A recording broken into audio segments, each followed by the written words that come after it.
छत्रपती शिवाजी महाराज यांनी खऱ्या अर्थाने स्वराज्याची स्थापना केली. मुघलशाही, आदिलशाही, निजामशाही मधून मुक्त करून आपल्याला स्वतःचं स्वराज्य दिलं, स्वतःचं छप्पर, स्वतःच्या हक्काचं घर दिलं, ते पण 350 वर्षापूर्वी. पण आज शोकांतिक आहे की महाराजांच्या याच महाराष्ट्रामध्ये फक्त 50% लोकांकडे स्वतःच्या हक्काचं घर आहे. पण ही शोकांतिका आपण का बाळगायची?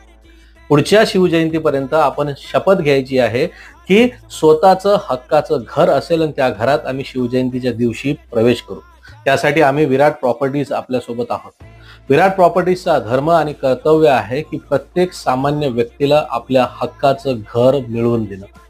आणि आज या शिवजयंतीच्या शुभ मुहूर्तावरती तुम्ही सुद्धा ही शपथ घेऊया की पुढची शिवजयंती स्वतःच्या घरात साजरी करूया. सर्वांना शिवजयंतीच्या खूप खूप शुभेच्छा. धन्यवाद. छत्रपती शिवाजी महाराज यांनी खऱ्या अर्थाने स्वराज्याची स्थापना केली. मुघलशाही, आदिलशाही, निजामशाही मधून मुक्त करून आपल्याला स्वतः